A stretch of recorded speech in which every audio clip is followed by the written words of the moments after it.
This is Standing Watch. And now, Evangelist Norbert Link. Greetings, everyone, and welcome back to our Standing Watch program. It seems like President Biden's problems are mounting, one after the other, showing up almost by the week, if not even faster than that. Now, what does it all mean in the light of biblical prophecy? First, let us talk a little bit about his international problems. You might want to look at what's happening in Haiti and in Cuba. And the Associated Press wrote on July 14 that there are two tiny Caribbean states whose problems have vexed U.S. presidents for decades. Now, Haiti and Cuba are suddenly posing a growing challenge for President Joe Biden that could have political ramifications for him in the battleground state of Florida. The administration has come under fire from those sides of the political spectrum for its responses to each of these crises, both unfolding less than 2 hours flying time from Miami. The troubled U.S. history in both countries has hardened positions, making virtually any policy decision politically unpalatable for a president seeking to toe a middle line.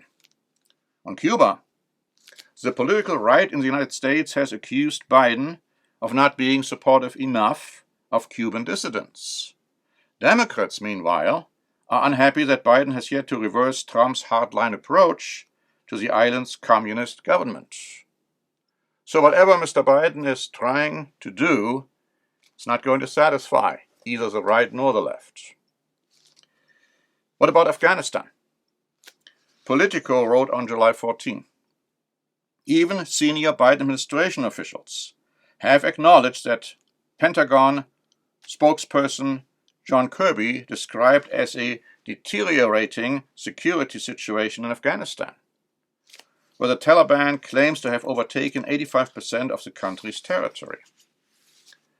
Biden had denied that a Taliban takeover was inevitable, saying, "The likelihood that there is going to be a Taliban overrunning everything and owning the whole country is highly unlikely."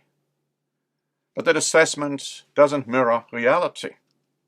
The Guardian wrote on July 14, Taliban fighters said on Wednesday that they had taken control of one of Afghanistan's main border crossings with Pakistan, perhaps their most strategic gain so far in a rapid advance across the country as U.S. forces pull out.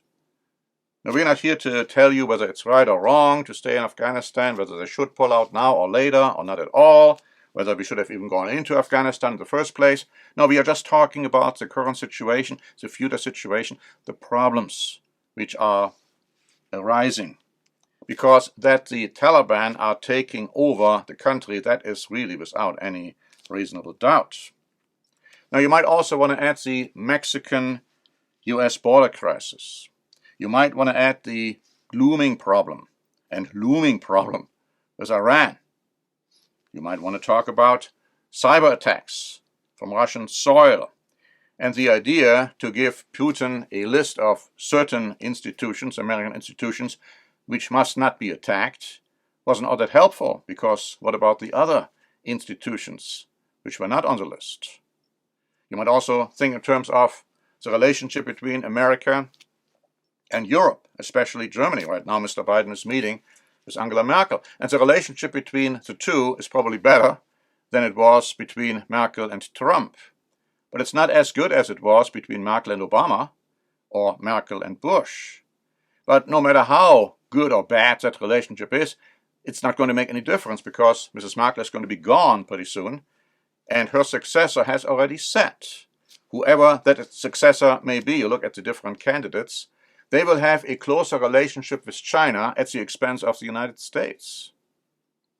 So these are some of the international problems Mr. Biden is facing. But what about national problems, national issues? live site wrote on July 7.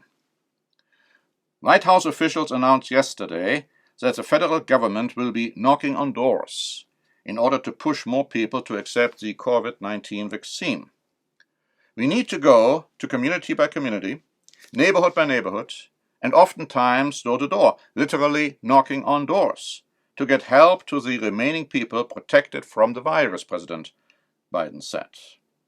The president attempted to shame those who have declined to take a vaccine which is not fully tested and which has increasingly been shown to produce disastrous health side effects for some, including death.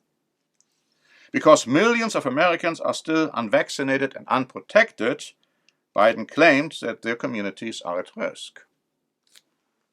Announcements of the door-to-door plan immediately sparked an enormous backlash on social media, with many critics comparing the new White House initiative to Gestapo-style tactics.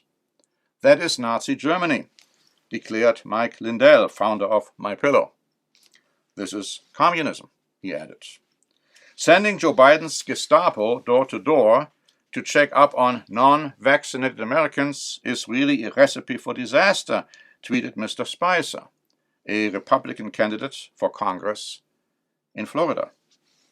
Not on my watch, proclaimed Texas Attorney General Ken Paxton. I won't buy a magazine subscription door-to-door, tweeted retired Major League Baseball player Aubrey Huff. What makes you think I'll take a free poison into my body? And on it goes. The backlash is going to be enormous. Now, the Biden administration responded in kind, if you please. The Ron Paul Institute wrote on July 13, the White House has warned that those questioning the shots are dangerous and extremist, motivated by conservative politics. That's not going to help the situation. But what about Mr. Biden's personal problems? Because even though they are personal, you might say, they have consequences for his position as being the President of the United States. Now, you've all heard about his son's dealings with foreign companies, foreign countries, foreign interests, and of course Mr. Biden has repeatedly refused to admit that he knew anything about it. He said, I knew nothing about it. Now, that many have never quite believed to be the case, but now something was revealed which is much more consequential, much more dangerous than just not knowing about it. Breitbart wrote on July 12. Peter Schweizer, president of the Government Accountability Institute, the GAI, said on Monday that his organization had confirmed that President Joe Biden was a direct beneficiary of Hunter Biden's financial deals with foreign interests. GAI is in the process of investigating its copy of files found on Hunter Biden's laptop. GAI's forthcoming reports on the laptop's contents will expose disastrous dimensions of the Biden family. Now, that's not going to help a lot, even though maybe nothing will come out of it, but the reports will be there. And so this has raised the question, and many have raised this question, is Mr. Biden fit for office? Because some claim that Biden's frequent mishaps, his continued stumbling, his repeated faults when trying to board an airplane, not just once, and his lack of memory are evidence of impaired physical and, more importantly, mental ability.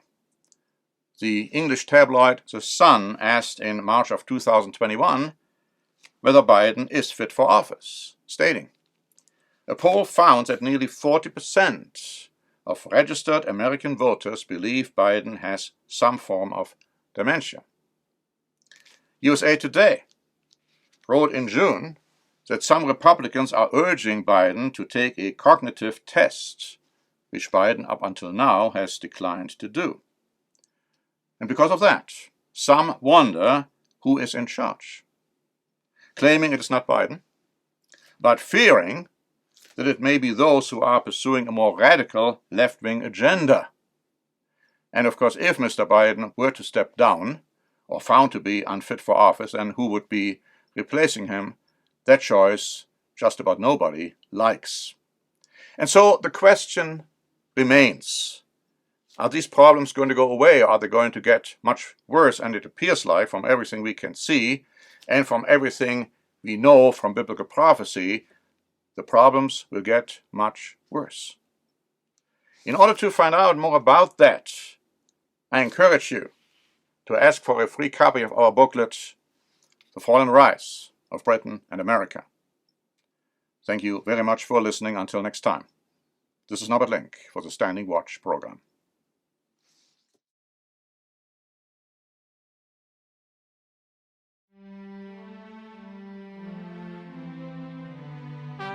Standing Watch is a presentation by The Church of the Eternal God, P.O. Box 270519, San Diego, California 92198. More information is also available at our website, eternalgod.org.